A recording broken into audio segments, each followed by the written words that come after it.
Welcome to the Blooper Reel Podcast, episode 6. Today, it'll be me guest hosting your host, Sam. Let's give it up for Sam. We got a guy that's a 15-year military veteran, right? 6 months doing stand-up comedy. We're almost big leagues, right? And honestly, I'm going to tell you the truth, guys. I just think he's a really funny guy in the day-to-day speak. He's a funny guy. Give it up for your host, to the guest host, Sam. Thanks, man. Thanks, dude. I appreciate it. And so they're kind of explain to the audience why we're in different seats. I'm usually in that seat. This is the 6th episode, and you guys have seen me interview tons of other comics. There's going to be a ton more comics on the way, I promise you. But I really wanted the person, one of my closest friends in comedy, on the first episode of the Blooper Reel Podcast, to be in my seat so you guys can kind of learn about my background, how I ended up in Savannah, and why I do comedy, why I started it. Yeah, you know what, dude? I remember we met at a place called West Broad Band Show, right? R.I.P. Something like that, right? Yeah. And that was the first time we met, and I think that was the first time you came to like an open mic. Like, tell me a little bit about I remember that, but that was so long ago now. So yeah, that was 2 days after I did the Front Porch Improv, my first set, and I met Eric Bailey there in the green room, and I was like, Bailey? I didn't know any comics or anything like that, like in the area. I didn't know any open micers, and I was like, hey dude, like, can I get your number? I was like, can I get your number? Can you like put me on to some stuff? And so I met him, and he messaged me Terrence's number. Yeah. And Terrence Howard, right? Terrence Howard's an actor. Now I don't know. I'm like Crawford, dude. Miller. God. Dude, Terrence Howard is not. Yeah. All black people don't look alike. Okay. All black people don't look alike. Terrence Miller, and he told me, he's like, yeah, just show up. And I hadn't done any comedy, right? Like I did one 5-minute set, and it was very structured, and it was like, hey, now you're going up. Okay, now you're going up. This is my very first open mic. Yeah, dude. And we could talk about it later, but that's where I met you at. Right, and so you did So how'd you meet Eric again? Let's get into that. Eric, he was at the show when we were at a Front Porch. Okay, you were there? Audience. Yeah. Okay. And he was like, I guess us as the performers, we were like sitting off to the side. Have you been to the Front Porch? No, I've never been still. So it's really dope. Like they have almost like stadium seating. Right. And then there's like the stage is like a peninsula. Like there's audiences on the left and right of it. Right. And sometimes performers will sit on the left or right, or sometimes like VIP guests or whatever. Oh, and that's where he was? No, he was just in the crowd. But just vibing. Yeah, us as performers were to the left or right of the stage, and he kept looking over. I'm like, what is happening? Yeah. So I guess he was just looking for comics or something, maybe. Yeah. Eyeing people? Maybe, yeah. So maybe you need openers or something like that, yeah. So that led to you doing comedy? No. So this is, let me think.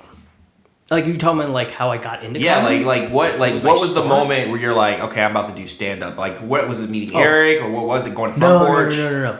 So I've wanted to do comedy for so fucking long. Really? How long? Just it sounds weird because and I guess you'll kind of get it because people ask you who aren't in comedy and why did you want to do stand up? And it's weird to be like, well, I just thought I was the funny guy in the group, you know? That's so douchey, right? I just thought I was a funny guy. I'm the funniest. I'm the best at that. I get that. All my friends were smart and I was funny. What are you? Good trade-off, honestly. But no, I just liked it. And every time, and I say this all the time, and I've said it to you before, when you make your friends laugh, it's fun. It is. But then we make a room full of people laugh, it's a great feeling.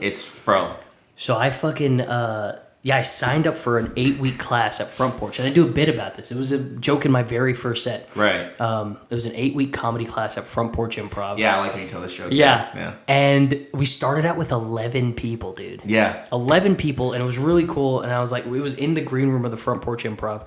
And there was bullshit. My best friend Tyler was there too. He's from work. And we're just bullshitting. We all had notebooks, and I was so fucking excited. Right. And John Anton, he was the... So this is not an improv. This is straight stand-up. You want to do... it was a comedy class. Yeah, so comedy class. Oh, so he taught you forms. No. Sorry. It was definitely a stand-up class. Oh, stand-up class. Okay. Yeah.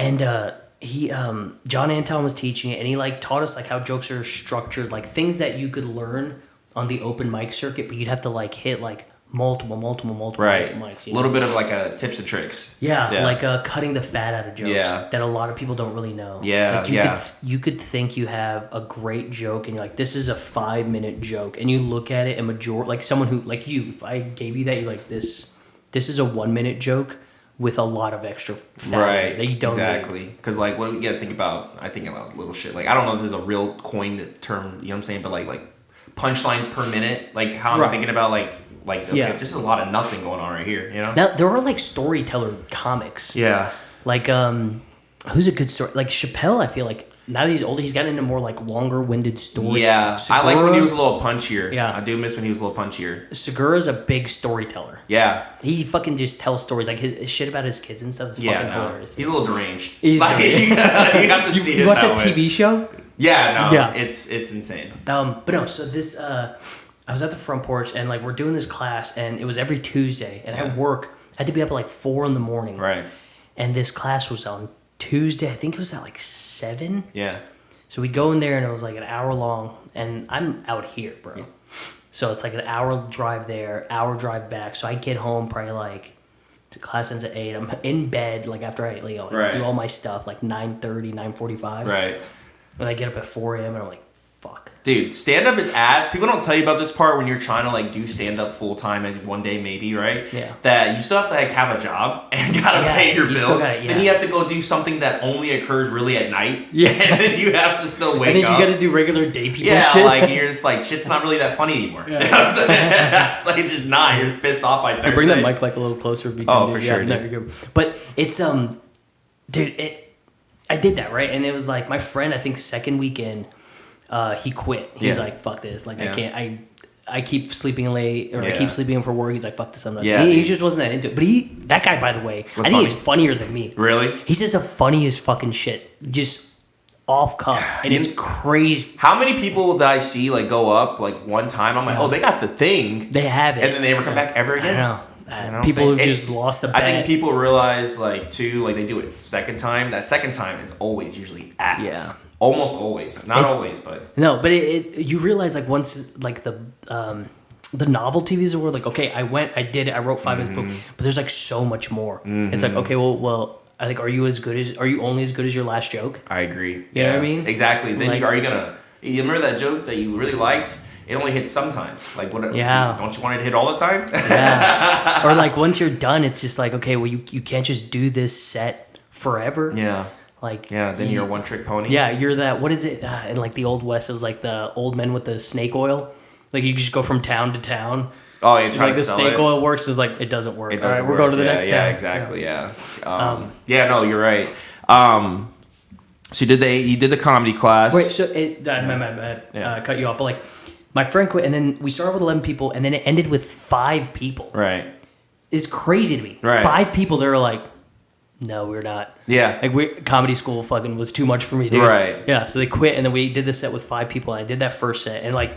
So like they get you guys a crowd or something? Yeah, there was a crowd, man. Wow. Because they knew there was like, hey, these are like the students from this comedy class that were performing, and they do that for if you do an improv class there. Yeah. The improv class at the end of it will do a show, and you respect it. And then like people go and like do the show, and people like come and like they really want to see like people who've never done it before perform. Right. Like just I would go see that. Yeah. Honestly, it's like if it's like good or it's a burning fire, and you're like excited either way. If now you told me like, hey, there's a show and it's gonna be comedians going up doing their very first time, I would go to that. Yeah, right like, now. For me, it's like I want to see the. Wow, this guy sucks.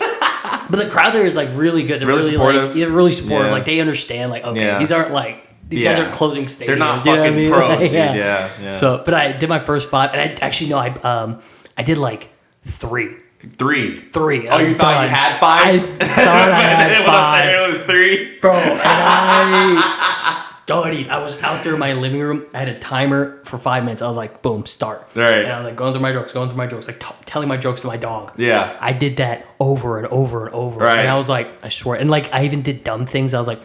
All right, we'll pause for laughter. That's a good 10 seconds. That's going to be roared. So stupid. And it was crazy because I was going over on my time when I was practicing. Oh, so you're like, I'm good. Yeah. We're good. Dog, I get up on stage. Yeah. And I think this is why I'm like, I try to like remember it all now. I try not to have my notebook. But I went up on stage and I cooked through it, and like everyone was laughing. Yeah, and cooking like, though. It was, I thought it was good, unless they were just bullshitting me. You know, like, guy. Everyone was just bullshitting me. But it went really well. And then I got off stage, didn't even get the light. And like at the end of the show, I went to John. I was like, hey man, did I go a little under? He's like, fuck yeah, dude. You went like minutes under. You're not even close. And I was like, oh fuck. My bad. Yeah. Nah, dude, I know that. Oh my god, dude. That's like one of the most surreal things when you first start writing is like the whole like, I thought I had 5 and really I had 2. Dude, it's like, like you look at it because you have 5 and it's like, well, this is dog shit. This is dog shit. Yeah. You have 30 seconds on. Yeah, because then you really get up there and your heart starts. Oh, I hate telling this joke. Yeah. This joke makes me want to hurt myself. Do you have? And I'm not trying to interview you. I know, but like, no, dude, do you have like a joke that you think is funny? Yeah. Like in your mind, you're like, this. I know this joke has potential. Yeah. And then, but the crowd doesn't agree with you yet. Yeah. But does it make you scared to be like, okay, like, I'm gonna try to run it again? Like, does it make you anxious? Like, dude, I think the second time running a joke you hate, like even though you love the joke, you're like, if you're willing to run it again, either you're just one of those guys that says it's funny, I just got to figure out why. Like I thought it was funny, or you're one of those guys that knows it's funny, but like knows it's not funny right now. I compare it to like, if you have a dog and you love this dog and it's awesome. Yeah. But anytime you bring him around people, he just starts humping their legs. Yeah, you're just like, dude, this is not how she is when you're not here. From my perspective, this is funny and cute. But like for you, my dog's kind of a rapist. So like, what is your dog humping leg joke? Oh man, dude, do I have one? Honestly, I've thrown all those. Oh, I used to tell this joke. My brother really wants me to start telling it again, dude. It's a joke about how, like... Your brother's your guy for, like, bouncing ideas. Yeah, he's not even funny. I don't know why I tell him shit. It's just fucking... This is not funny. You don't get it. And then I fucking... But it makes me edit the jokes regardless. I mean, I guess if you have someone that tells you no every time, you're like, all right, fuck it.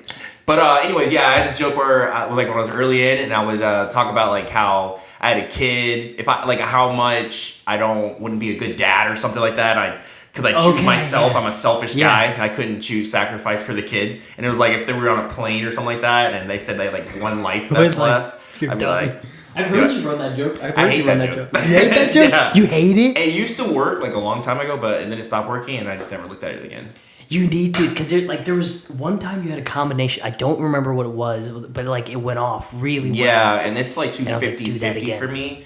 And I'm like at the point where I'm like, I need a 70-30 minimum for like me to run it. Yeah. But do you keep it or you think it's just done? All my jokes I tell now were actually a lot of my jokes from my first year, but like I just like some of them did like they're not even the same thing. Like some of the stuff with like I thought like the premise is there, but it's warped, so then that changes the whole joke, right? Like like if you're like trying to make a joke about your mom's fat versus like what fat people do, those are two different jokes. You know what I'm saying? It's how long has it been since you visited these jokes? Dude, sometimes years? Sometimes I think you get like a joke. Like I have this joke, like my serial killer joke. I didn't tell that joke for like 7 months, and then I just started running it again. And then I changed the fuck out of it, and it was totally I remember different. When you changed it too. Yeah. It was just originally about like how people were crazy, but now it's about like it fits into a whole nother premise. You know what I'm saying? Like it eggs off that. So I get that. Okay. What Sorry, I like ran. No, went off on like a tangent over there. You know what I'm saying? For the plot, dude. Okay, so you did your 3 minutes that were supposed to be 5. Yeah. Okay. Damn, dude. So wait, like only 5 of you guys went up? Yeah, it was like 5 people. I think you know one of them. So it was me. Yeah. It was Hal. Do you remember Hal? No, I never met him. He's been at Dubs. Eric's put him on a couple times. Okay. He's like a teacher at Georgia Southern. He's really good. Oh, at Southern. Oh, nice. And I can't remember who the fuck else. I should remember, but I can't remember who it was. There was one guy who was a cook, actually. He went up. He was really good. He was funny. Wow. Yeah. And none of these guys got into the scene. Hal did. I think Hal still does comedy. Yeah. And then there's this other guy. I knew all their names at one point. I feel bad. There's one dude. He was like a fucking lawyer. He was like a lawyer and like a dad. Yo, wait. Was he actually good? He had some really good jokes. He had like he had one joke, dude, and I hope he's not doing comedy because I don't want to butcher his shit. He had this joke that he ran. It was like being I was being trapped in Walmart. Yeah. It's like when you work there or something, they used to like close you in or something like that. Yeah. Is that a real thing? Yeah. That's kidnapping. Yeah. But he did this whole bit about it. Definitely went over. Yeah. But, It's 8 minutes. Yeah, it definitely went over. Because you got the light. Like I saw the light, and then like 2 minutes later, it's like, yeah. He's like, hold on.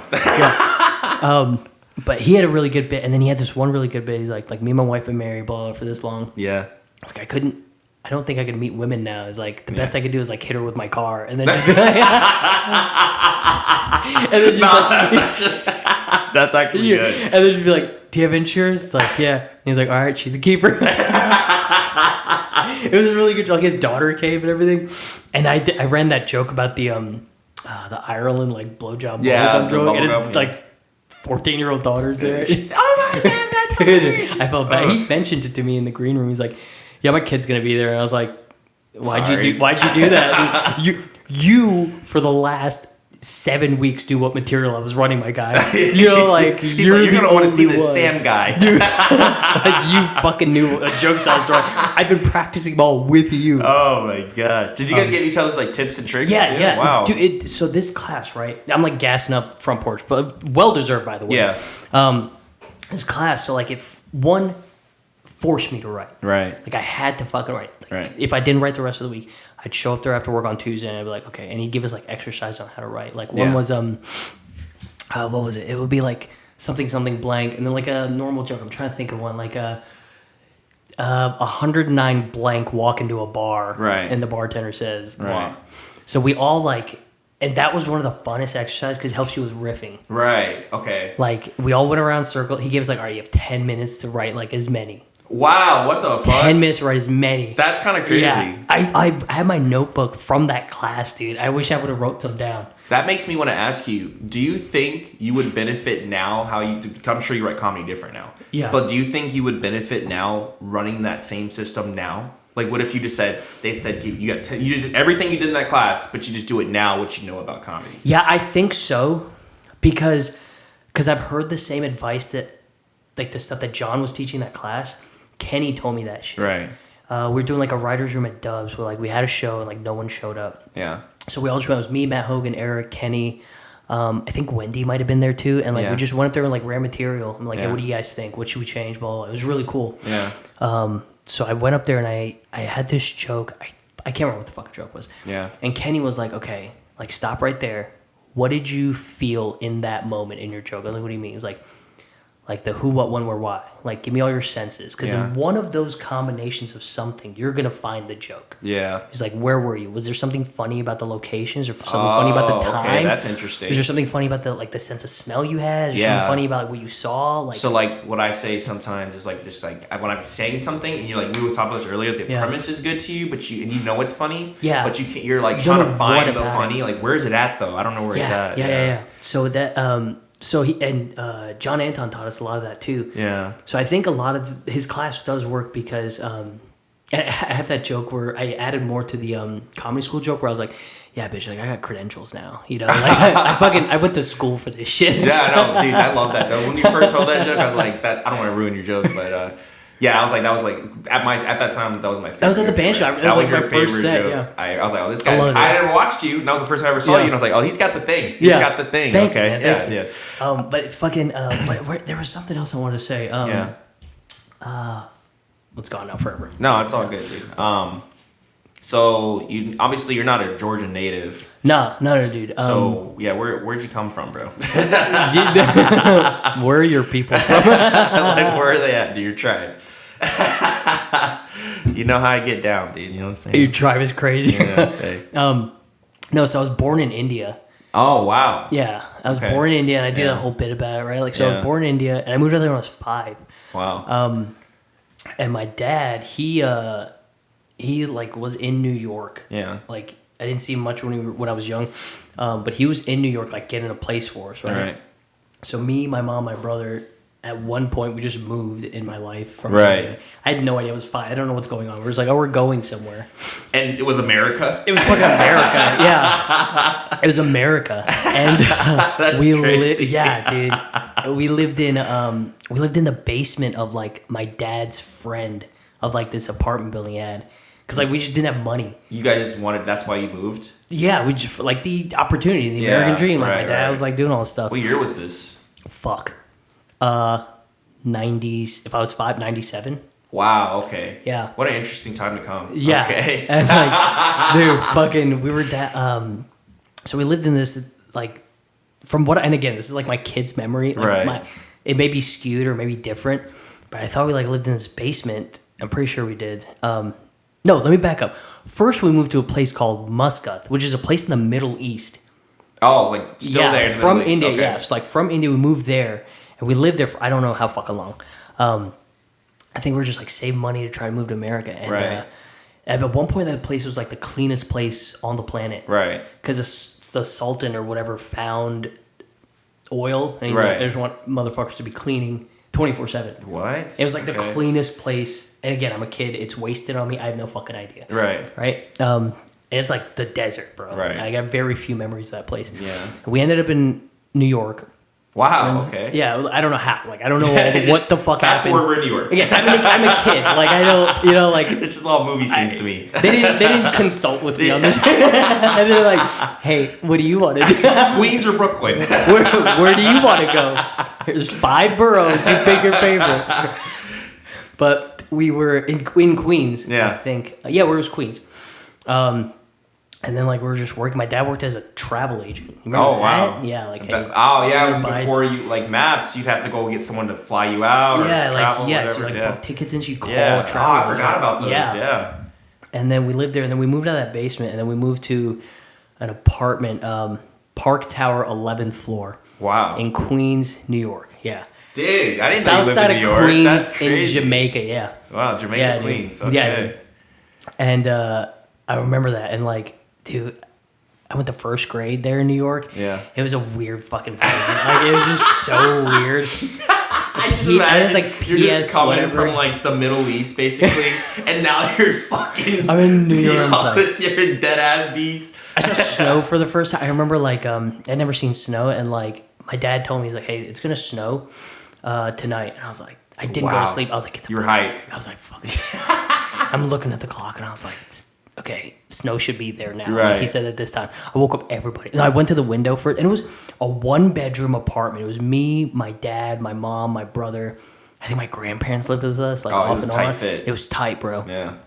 And I went to the window, and I like peeked outside, and I saw snowflakes, and I lost it. Bro. I woke everybody up, and I was like, look, this is my dad's Yeah, I mean, I guess like in India, it never snows in India, right? Never. like the Himalayas. Like, oh, yeah. I forgot that's over there, yeah. Yeah, and then dude, my dad was pissed. He's like, "Yep, that's snow. Good job." I'm like, go to fucking he was sleep. blown. He was mad, like, and I was like, "Are you guys shitting yourselves right now?" Dude, at that time, bro, the economy probably wasn't doing too great. He's like, dude, I don't give a fuck what's going on outside. And we moved around a fuckload, but like I remember one time in that apartment, me and my brother learned how to use a phone. Oh, so like, my mom was at home, or maybe she like went out. Like she left us alone. Like just New York. Whatever. She left us alone. Like she had like go get groceries or some shit. Yeah. And like we were just dialing random numbers on the phone. Yeah, or prank calling. And it was the funniest thing. As a child, like we like discovered a new toy. Yeah. And we were just dialing these fucking phone numbers and then turns out my dad had like a line somehow. Like, he knew every time a phone call went in and out of our landline in our apartment. Oh, he had, like, a little page or something? Like a page or something, yeah. And then he came home, dude. He's like, "What you guys do today?" Nothing. Just played, Right. And then I'm pretty sure he gave us the ass beating of a fucking century, dude. Man, I kind of miss when you had to dial the phone to reach people. You know what I'm saying? Like, even getting a pizza, you'd be like, I gotta call it in. And from New York, and then like we moved to New Jersey. Oh wow, okay. Much cheaper. We got like a townhouse there, and we lived there. It was fucking awesome, dude. Like, dude, your parents were just leveling up. Dude, I swear to God, they were just I haven't thought about this. They got it out the mud, dude. I haven't thought about this in so long, dude. But like, they really did. And then we had this townhouse, and it was awesome. The neighborhood was fucking cool. Like, we get off the bus, drop our shit off, and then like we're going to. Yeah. We would play soccer, baseball, whatever the fuck. Yeah, dude. Back till the lights went the out. good old Like, days. Yeah. And I come home and I just never did my homework and I got my ass beat. And it's just Fuck so bad. that shit. I was dude. like, I'll do that later. I can jump. You see how fucking fast I can run, dude? Fucking lightning right now, dude. Took a sick jump on my bike, no big deal, dude. And then like we lived there, and then my dad was commuting with the train to New York every day. Yeah. And then 9/11. Oh, did you guys live in like Jersey City? No, we lived in Edison, New Jersey. Edison, okay. Yeah, so I think it was a fucking like 30-minute train. I've heard. Was it 30 minutes? Yeah, like about 30 minutes. Yeah, I don't know, like my mom would drive him to the train station like in the morning, and then like he would get on there and she would pick him up. But dude, and then 9/11 happened. Eesh. Yeah, and then not a good time to be brown.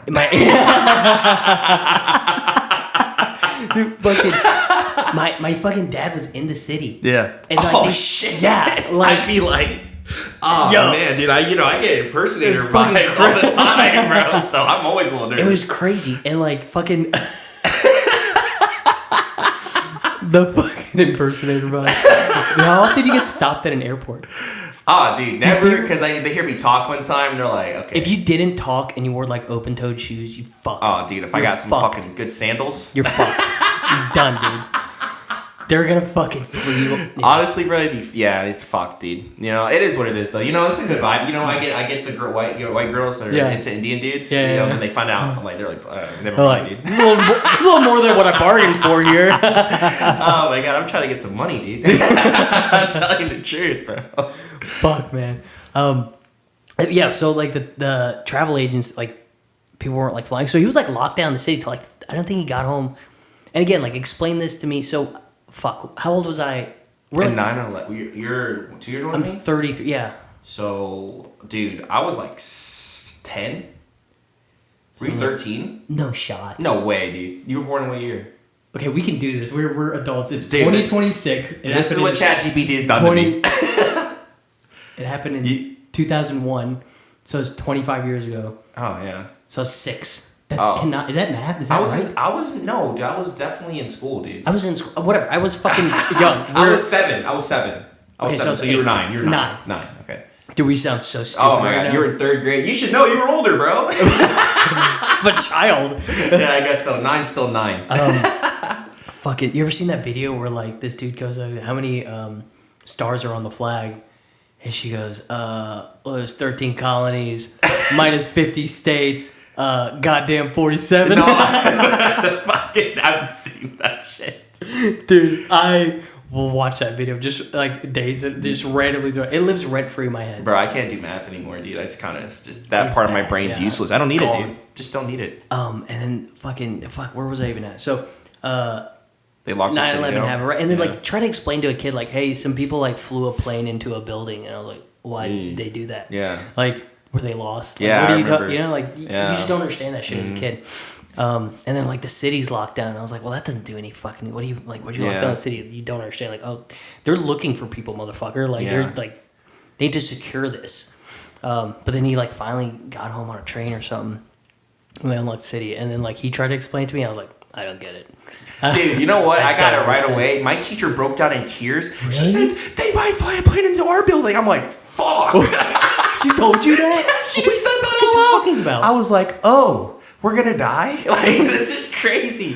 Wait, where'd you go to fucking school? Hey, that's the South Carolina education system right there. This bitch is like, the Taliban is coming for the... We're next. Yeah. I was like, oh my God. Dude, have you heard that Nate Bargatze bit? Well, no, what'd he say? Yeah, I think it's on his newest special where he's just like, it was right after 9/11, and then he lives in this small town in Tennessee, and is like, we need to up security. Like, I don't think they're coming here, dude. That's what I was like. They're not fucking coming. I was actually like believing. I was like, dude, we're next. Like, I was literally just learning long division. Like, that's the last. Dude, that's why you're so bad at math. They fucked your education I have PTSD every time I fucking see a fucking division sign. Do you see a calculator? You start hitting people. I start shaking, dude.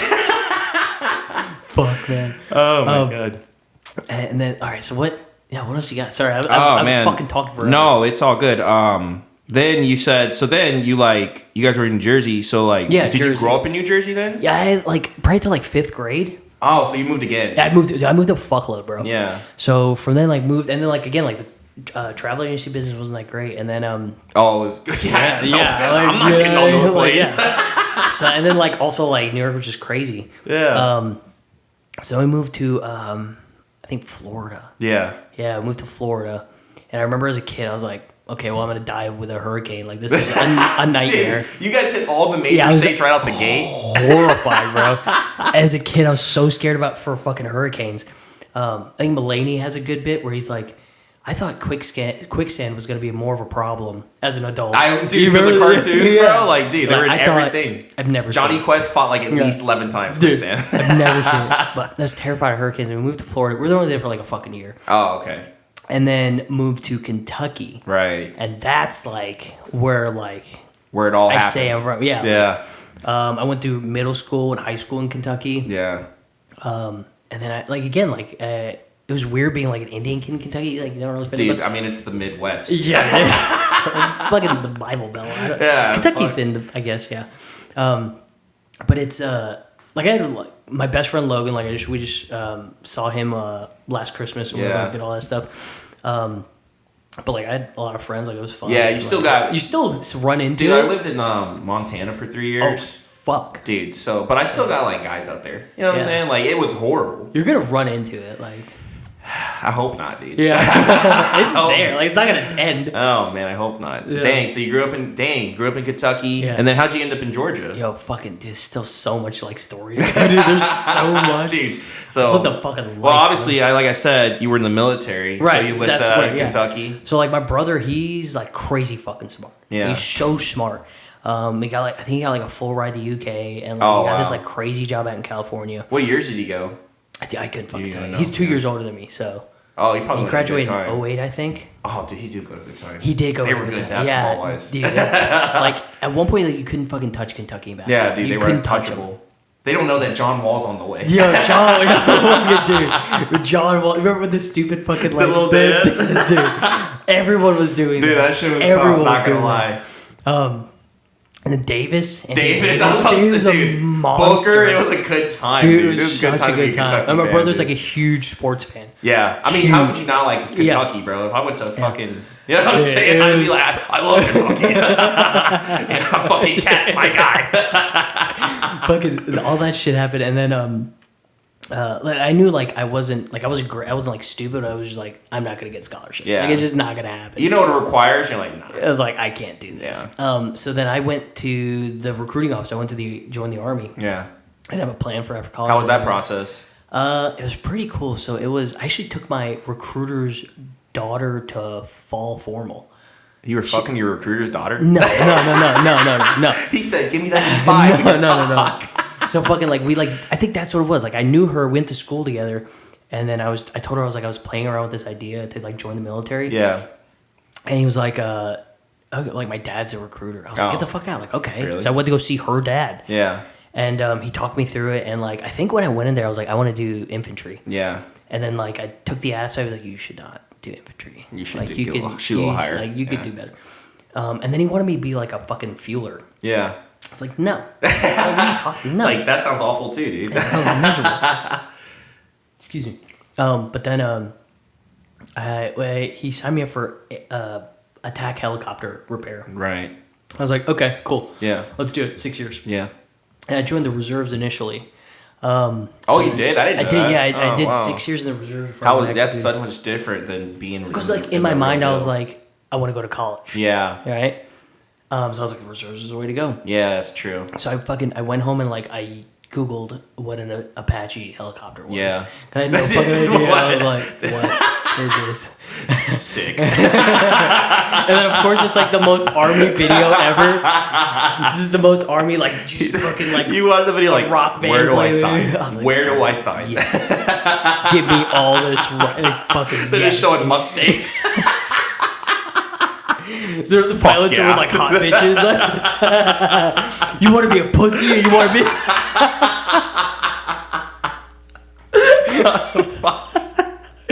Oh my god! There's your next campaign message.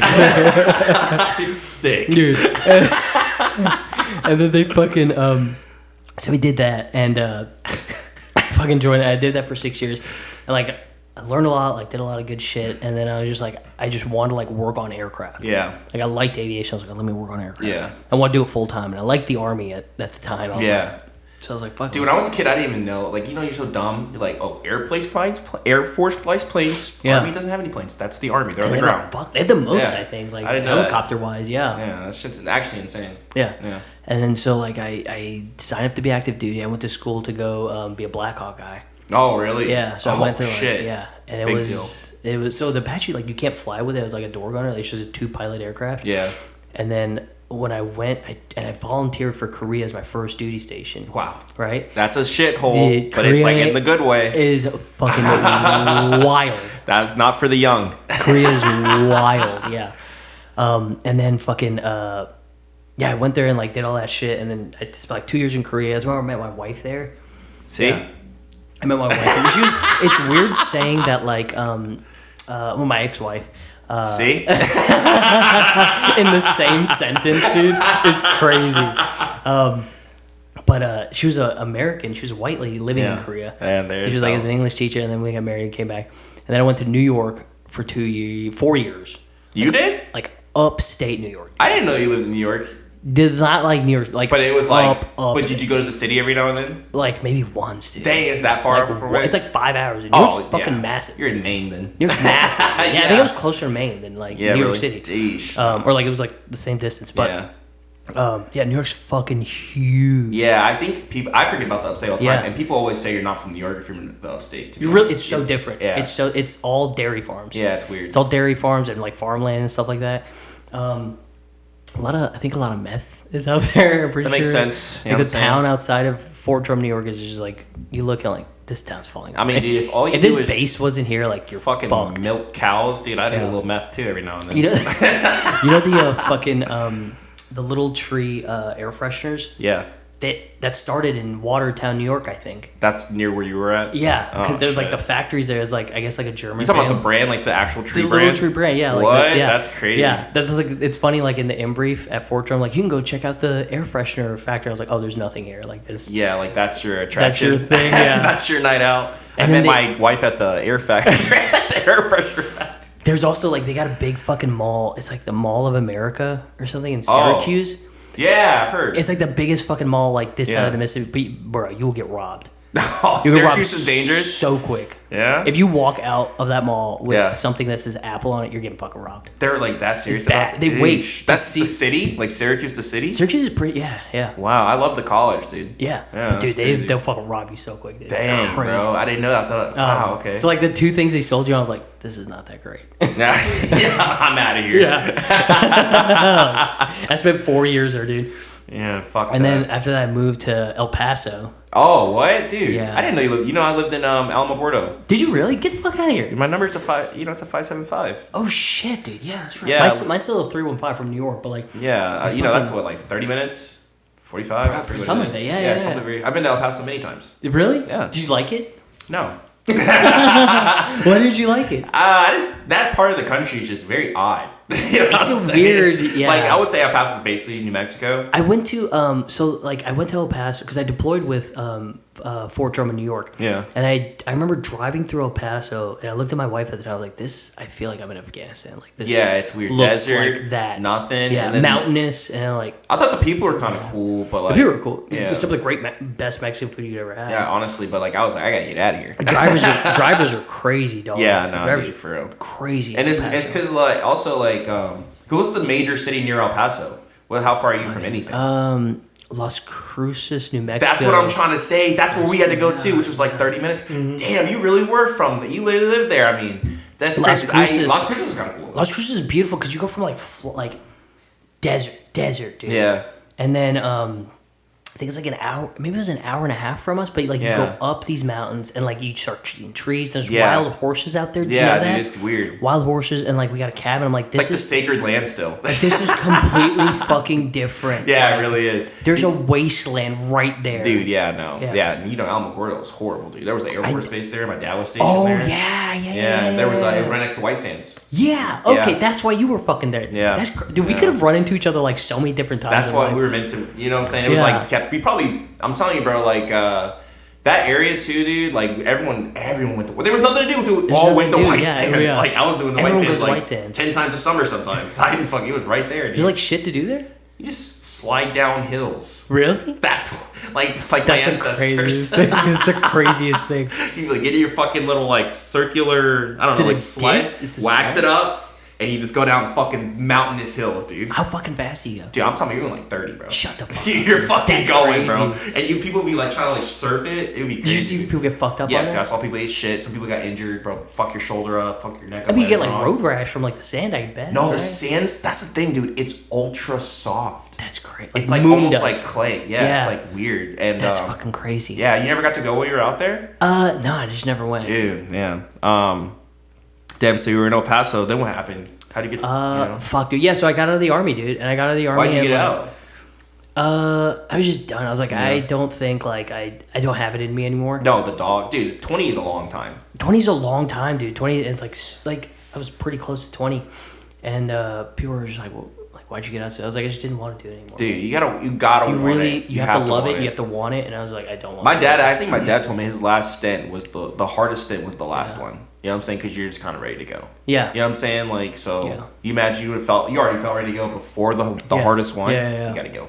I was like ready to go. I was like, I should stop this. It took me a while just to even like, because it was like so much of my life for so long. It was like depressing. Yeah. I was only in 5, dude, and I was like legit sad for like 2 years. I don't know why. I didn't even care about it. But then, you know? I had to like I was like getting rid of my boots and stuff, and I was like, yeah, fuck, dude, it's like shit. I don't know how to explain it. It really is like, I don't say brainwashing, but like you just feel like it's definitely a part of your life. Yeah, you can't really like act. As much as I wanted it to disconnect from it so easily, like I was like, I didn't really need this to begin with. It was hard. I compare it to you ever seen Goodfellas? Yes. Do you remember when she's like narrating, like his wife is narrating, is like that was our whole world. Like we only hung out with people like in the know, yeah. and like we only hung out with their wives. Like that's exactly what the military. Exactly, is, it's like oh god. Like I didn't like. If I was hanging out with people, it was military people. Yeah. Right? And, like, if you brought a civilian, you had to be like, hey, this guy's a civilian. You know, and like, you have to let treat people... Them a little different. You have to let people know. Yeah. And, like, my wife only hung... Like, my ex-wife only hung out with people that were, like, military wives. Like, yeah. It was just... Yeah, it really is. Like, I got kind of lucky. Well, no, dude, even then, because then you're at work and you're just, like, that's what consumes your life. So then you're always with those people. I got lucky. I got stationed back home. Like, perfect. Yeah. That never happens, you know what I'm saying? That's so rare, but my dad retired at the base that I got stationed at. Right. So it was, like, weird. But, like, I got to hang out a lot with my civilian friends. Yeah. Because I didn't have to have military friends. Like childhood friends you had? Yeah, like, dude, I moved to Florida when I was 18, but I enlisted when I was 21. So I had 3 years of building friends before I enlisted. So it was really weird. I didn't have to go through, like, the whole, like... I did still. I worked ridiculous hours, so I was always with military people. But I got to keep that balance of, like, hanging out with normal people. Yeah, and I don't think I did that. Like, I should have, like... I think I just worked too hard. I was like, I should have just like separated my shit. Also, I think there's a preconceived notion, like when you meet, like I don't know. Sometimes, like I think people struggle, like civilians struggle being friends with people in the military. It's weird, or the other way around. Maybe it's the other way around. Yeah. I think it's just like you almost feel like you're from like two different cloths now. Like you're part of two different like parts of America in a weird way. Yeah, I kind of like, but it's because a lot of people say like, oh, like I like dark humor. Like, no, you don't. No, you don't. You don't understand. You're just edgy, dude. Yeah, there's like you don't understand like some like, and you know this, like people in the military, like your friends, like said some of the worst shit ever. And you know what they do? Let's be real, bro. You do the worst shit. You see people do horrible things, awful, all the time, and you're just like. I'm talking about, bro, we're going out. It's going to be out. Whatever might happen. Yeah. You know what I'm saying? You have to kind of just, like, figure it out in the moment. Yeah. So just so we can make it to the morning and nobody's in trouble. No. You know what I'm saying? But then you, like, realize that this is just happening. Like, if I go with my friends, we're going to have a nice, calm night. We're going to get a couple drinks and we're heading back home. You know what I'm saying? I think... I've been with some friends who are like, when I was in, and they're like, hey, we're going out to look for a fight. I'm like, what are you talking about? You know what I'm saying? What are you saying? You're starting I got my gun. What are you talking? What are you trying to do that? I think, well, it's like that type of person like joins the military, you know? Yeah. You have to have some sort of like just... Yeah, it's like a you know how like comedy, no disrespect, attracts weird people? Yeah. Like that's what the military attracts fucking psychopaths. It's like, and you're just trying to be like a regular guy. Yeah. But I did. I loved the military. Like I loved it. For sure. I wasn't contributing. I just had nothing else to give to it. I get it. I totally get that. Walking away. So I got out and I got a job in Savannah, Georgia. Like what a city. Did you know anything about Savannah before you came? I knew like a couple people have been stationed here. At Hunter? Yeah. Yeah. And like they said it was like really everyone was always talking like Savannah's great. Yeah, that's what I always hear too before I moved. And like I moved in, I went downtown, like I lived like away from the city a little bit. Yeah. But that's how I ended up here. And then I don't know what it was, because I always wanted to do stand-up. I always like watching stand-up specials. Like say what you will, but like Louis C.K. is one of my favorite. Dude, he had an incredible comedians. mid 10,000s run. Like he was so funny, dude. Yeah. Like me and my friends, like I could still watch one of his specials right now and just be like, this kills. Yeah, no, I agree. It kills. I agree. But some of the today. Yeah. Some of the shit he says, fucking off the wall, dude. Crazy. Like dude. I think that's just you, Louis. I don't relate to this. You get that show Louis? Yeah. Oh, great show, dude. A lot of comics on that show too. Yeah. You still have a lot of guest spots. I didn't know like the comedy world really that much. So, like I bet if I watch it now, I'd like appreciate it more. It was like when I was watching Curb the other day, like Curb Your Enthusiasm. I've run it back. I was like, oh, the comic. I was like, it was weird how much they had. I was like, that's so cool, dude. Yeah. So it's crazy. And then I like recently, like I've been watching a lot of Bergazzi. I'm gonna go see him in May. Yeah. Love dude, Bergazzi. One of the best right now. Yeah. It's like clean comedy. Yeah. And then there was another one. Who's I fucking always forget her fucking name. It's so. Is it Jensen? Jordan? Yeah. Yeah. She kills. Yeah, she does. So her crowd work is hilarious. Also elite. Yeah. So like those are the ones I'm looking at right now. And so I was just like, I saw that. I think my ex-wife told me, she was like, hey, there's front porch, because she was doing improv there too. Your ex-wife was? Yeah, she was doing improv, and she was really good. Like she's funny. She's funny. Yeah, she killed, dude. She was doing so good. And she told me like, hey, they're doing a class for stand-up. I was like, okay. Yeah. Like, this so is you guys the time. haven't discussed it before? Like, maybe I'll do stand-up one day. Yeah. Okay. And I like wrote down a couple things. Right. And it never went anywhere, right? Yeah. So then I signed up for it, and I was like, if I pay for this, I'm gonna do it. I'm gonna do it for real. I'm gonna do this. All right. And I thought it was just gonna be that class, so I did that first set, and I thought I got a good review, and then fucking 2 days later, I'm talking to you. And I'm like, what's up? Welcome to hell. Hey, go back out that fucking door. Leave while you still can. As soon as I'm like, hey man, I'm just doing comedy, like, don't talk to me. Get the fuck out of here. I can't take another soul, dude. But it was, dude. And I remember, like I said, when you went up, you did really well. And I was like, I hope this guy sticks around, dude. You know what I'm saying? Because, like, a lot of, I can tell when someone's got the bite. There's a difference between comedy. I think there's hardworking comics, and then there's funny comics. Yeah. And then every now and then you get one that's both. Yeah. You know what I'm saying? Yeah. So, and I just like people that just give off natural funny. You know what I'm saying? So you have like a natural thing going on. Thanks, man. Thanks. So, and honestly, dude, that's like a rarity. You have to go. I think as a person to become like a naturally not abrasive person, you have to like kind of understand like emotional IQ. You know what I'm saying? And I've always gotten along with people. Like I think at the military, I was like, I had a really bad anger problem, dude. Yeah. Same, bro. I think that's just part of it. Yeah, and I was just like, all right. I had to go to therapy, like legitimately. I had to get that shit fixed. I was like, I just don't want to be angry anymore. Yeah, I don't know, and you don't even know when you start going through that process. You're like, dude, why was I angry about that? Yeah, it's like stupid shit you're angry about, and then like.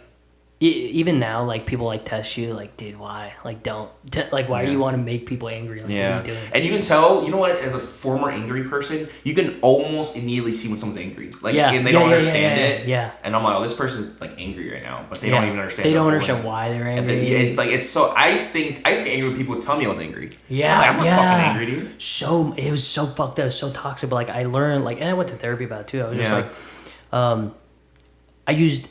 Anger is like my knee-jerk like safety emotion. Yeah. Like when shit was going down, I was like, all right, well, if I get angry at this, it'll go away. Yeah, exactly. Yeah, and I was like, okay, well, that's obviously not healthy. Yeah, no, dude. Yeah.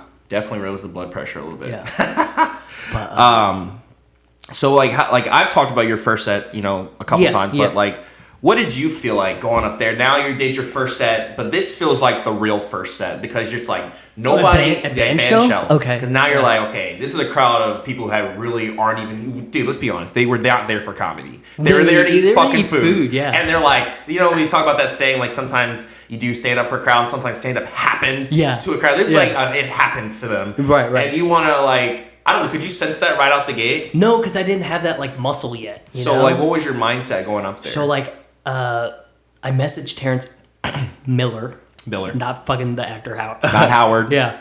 Okay. So I messaged him and I was like, hey, like Eric gave me your number, like, can I get on tonight? And he's like, yep. And I was like panicking. I was like, how much time? And he's like, we'll see we'll see how many people show up. And I was not like, enough info when you're new. You're like, I need to know, dude. Dog, I need down to the second, brother. If it's 4:37, tell me it's 4:37. Tell me it's 4:37 right now, dude. Or tell me I'm gonna throw up right now. But obviously, I'm texting you. I was like, cool. Yeah.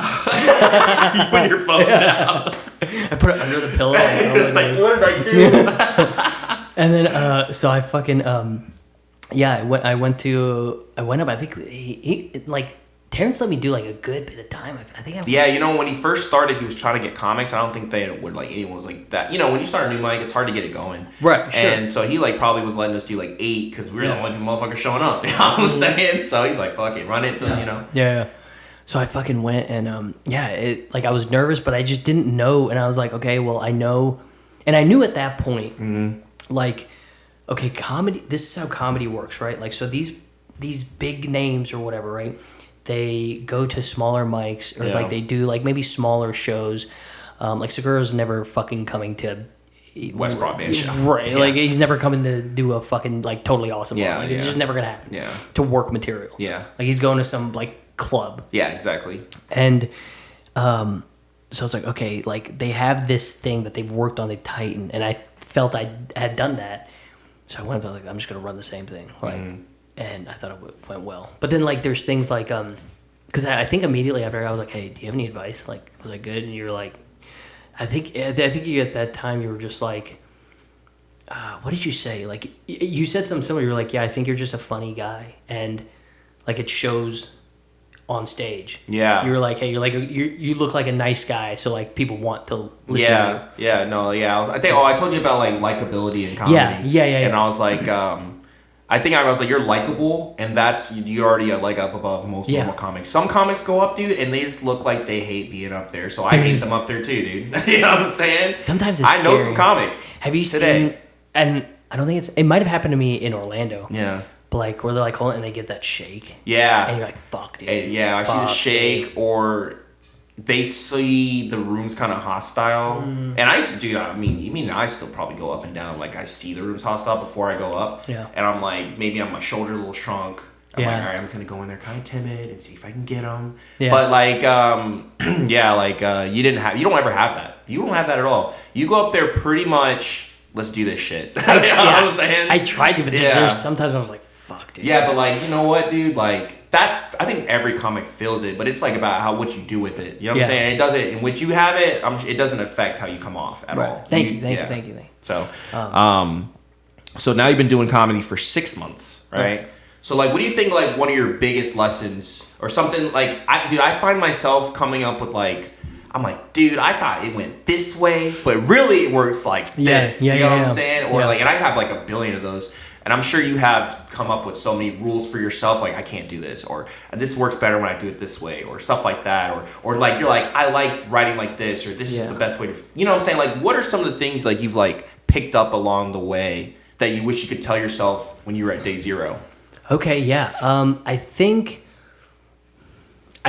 it's just having fun. Yeah. Like there was a time frame where I got up there and I was like, all I cared about was like, I just want to fucking, I want to crush. Yeah. Like that's it. I just need to make these people laugh. I wasn't having fun.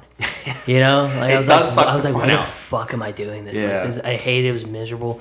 And like, I was like forcing myself to write, which is good to force yourself to write sometimes because you go like months without writing. It's got to be a mechanical process in a way. For me especially, like it's got to be like very structured on how I write. Yeah. But it's just, I think just like have fun. Like, stop. Like don't get. I remember I was like stressed about going to an open mic, and I'm like, what the fuck am I? Yeah. Well, what am I stressed about right now? Yeah, and I think that the stakes are so high because you haven't done much yet. Yeah. That's sometimes I used to like. Now that I've like done like a lot more traveling and done shows and stuff like that, I used to hold my open mic. That'd be like me watching a Netflix special. Yeah. That's my Netflix special. Is this open mic? Yeah. So if I didn't kill. What does it say about me as a comic? Yeah. You know what I'm saying? Then you like lose like that whole like that first joke you told and you're like, oh my God, it went off. That was so cool. You like lose that along the way. Yeah. And then you start getting into that, like, where you were saying, like, I was like, that no fun bag. You're like, my job here is to make people laugh, and that's it. Yeah, I don't give a fuck how I feel. It's about what they feel. Yeah, as long as they're happy. I was like, and then, so that's, that fun part is actually, I think that's probably the most important thing. I think I forget that rule all the time. I do too, yeah. You know what I'm saying? Like, I still struggle with, like, I'll do a month, I'm like, dude, let's just have some fun. Yeah. And then I don't know if I'm actually better or worse, but I feel better. I think you're more relaxed. I can tell for sure. Like, you go up there and you're just, like, relaxed. 'Cause there's times, like, because you were just getting back into comedy after, like, you'd done it for a while, like, when I showed up, right? Yeah, I'd done it for about 8 months. Yeah. And then I, like, kind of quit for a while. Right. And then, so, like, I remember they're like, oh, man, like, times you were like, okay, man, I'm nervous. Like, like, I got to go over this. And then now I've seen you before, and you're just like, fuck it, let's do this. And, like, you say that more, and I'm like, that's crazy. That's awesome. It's like growth, and you're like, I know this, like, I got this, like, I think some of that, you know, when you're first getting comfortable with your material, but you know how this is why you should never quit. You should always consistently do comedy and don't quit. You know, when you tell a joke you haven't told in a while, and it hurts you a little bit inside. What you're do you mean? Like, let's say you wrote a joke at month 1. You're like, I'm gonna work on this joke. It's been like 6 months, and you're gonna tell it again for the first time, and you're like, how's this gonna go? I felt that about every joke because I took off like 5 months. You know what I'm saying? So every joke in my head sucked, even if they were jokes that worked before I quit. So 6 months in, you've been doing it. You learned some things. You know, tell me about, you know, the worst set. I think we mentioned it kind of on episode 1. Mine and your part, we talked about it, dude. But, like, you know, actually, you know what? Give me a set that, you know, this is going to be a good one for you. Because give me a set where you thought you did bad, but everyone said you did pretty good. Oh, fuck. Okay. Damn, that's a good one. Yeah. Because I have a few of those. Because everyone's heard the Orlando, like, you know what I'm saying? I forgot we had talked about that. So I was like, dude.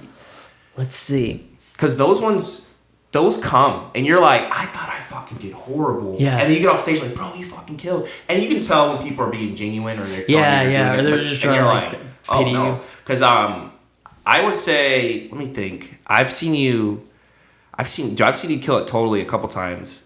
And I was like, dude, because that's like when you're first getting into comedy in Savannah, that's where you want to do well. You know what I'm saying? You're like, if you've been working on a joke since Monday, you get to Thursday, you're like, this should be the best version of this joke. Yeah. Or at least, you might work on it a few weeks, but at least the best version this week. And I've seen when you first started doing stand-up, you know, totally hard for anybody because you're not just fighting the crowd, you're fighting pool tables. Even so like at the end of that class, John Anton, I was like, hey man, like he put me on some spots, like what is the open mic circuit look like in Savannah? And he's like this place is, and I mentioned like, hey, what about Totally Awesome bars? Like that's like, it's tough. Just be prepared. Like go. Like you gotta be a comic. Like go. Like, but it's just know like what you're walking into. Yeah, and now, dude, towards like before, hopefully, Totally comes back with us. You know, before the sudden closure of a close friend. Fuck, dude.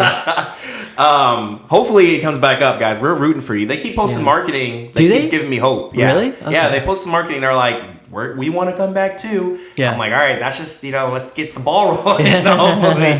But I like towards the end of seeing you go to Totally, I was like, oh, dude, he's killing it totally, dude. You know what I'm saying?